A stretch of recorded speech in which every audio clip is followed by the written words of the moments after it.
For those of you who know me, the Grinch that I am, this sight of me in a Santa hat with fairy lights on might be a potential source of concerns. But worry not, this is not an encrypted message that you need to send help immediately. I'm actually okay.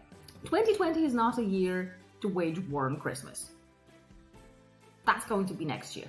This year, we should celebrate as much as we can. And so today, I'm celebrating. In previous episodes, I already covered main dish, which were pork cutlets, a dessert, which was Nassau mess, a variation on buttered oranges. So today we're going to focus on a drink side of things. And the year that it was, what better occasion to mention the pirate's favorite, rum. The first mentions of rum are from Barbados records from about 1650, when it was called a kill devil or rumbullion. Throughout the years, the name was shortened to rum, and right now you can enjoy a variety of rums available in pretty much any supermarket. So while we're at a Christmas spirit, it's perfectly fine to reach out to a liquor cabinet. Because today, what I would like to talk about and make and try out as well is buttered rum, 3 ways. Initially, I was considering covering a more traditional 17th and 18th centuries recipe like a butterbeer or split. The professionally made recipe for butterbeer you can find on Max Miller's channel Tasting History, and if you're interested in split, Townsend did a wonderful video on that. Both links will be in the description below. However, during the research process that actually goes into making those videos, I found a recipe for buttered rum. Ingredients: 100 grams of butter at room temperature, half a cup firmly packed dark brown sugar, half a teaspoon ground cinnamon, half a teaspoon ground ginger, half a teaspoon ground nutmeg, quarter of a teaspoon of ground cardamom, and quarter of a teaspoon ground cloves.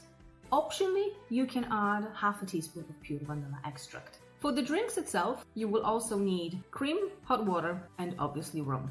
For very simple recipes, take butter, sugar, spices, put it into a cup, fill it up with hot water, add rum, and voila. The one that I'm making today is slightly different. You're starting with a butter paste. You take butter, you take sugar, you take spices, you mix it all together. That creates a paste which you can then refrigerate, which can be used to do pretty much a butter rum on the go, if necessary.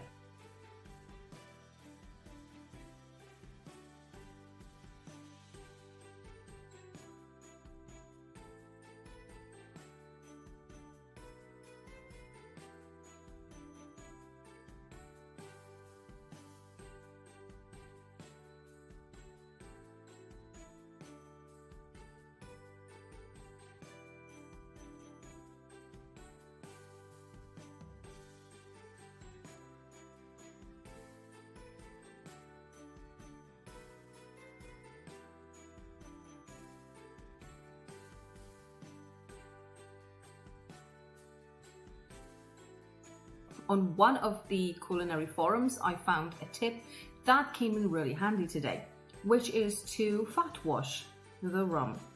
And it doesn't mean putting it on a diet, which would be very handy.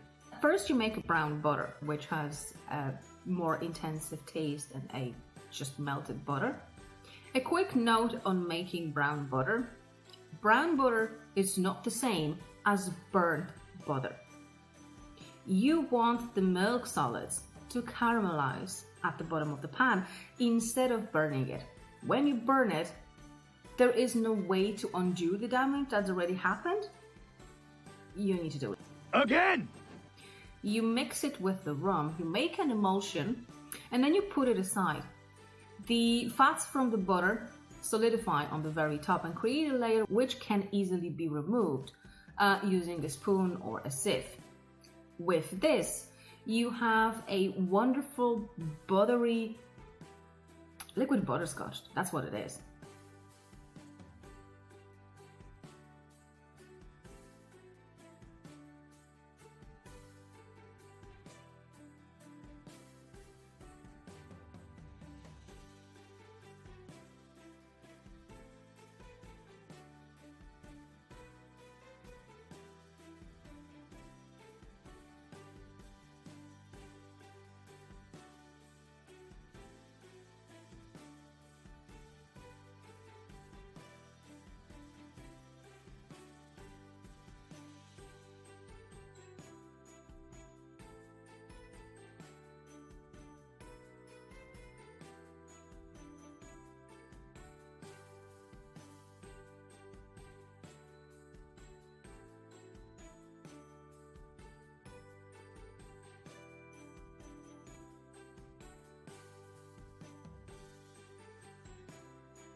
Another tip worth mentioning is that you can replace the traditional alcoholic rum with a non-alcoholic versions which are currently available in good supermarkets. You can also replace sugar with a sweetener without much affecting the taste. You can certainly replace a milk or cream that I was using with coconut versions. Ooh, hazelnut versions would be nice. For science. So, rum 3 ways. So, this version is the one made using the butter paste.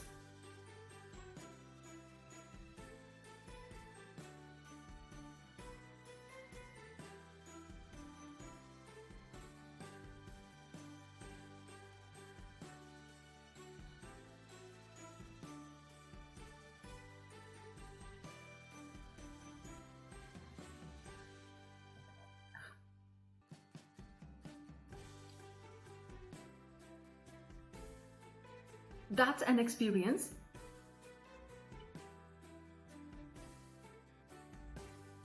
I have warm fuzzies. The only problem with this version is quite a thick layer of melted butter on top. So, if you don't mind that, by all means, by all means.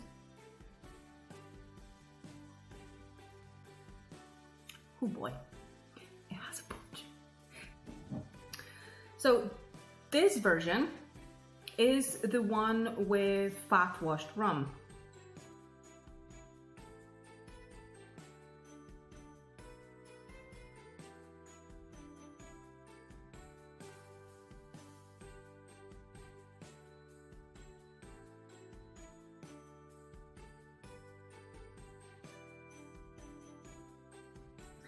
And there is still a layer of butter on top, but it looks as if it's significantly less of it.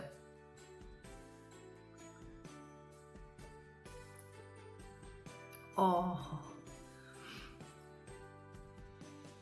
also want fuzzies.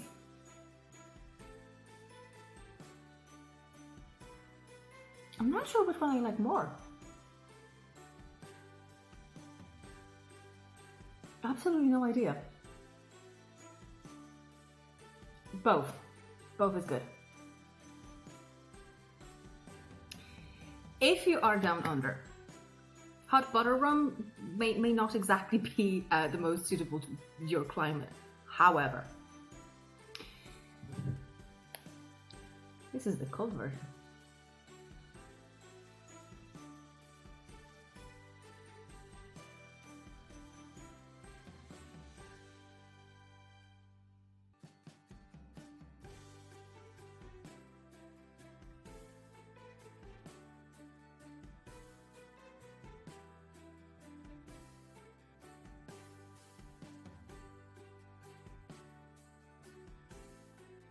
And this is a wonderful, wonderful, aromatic,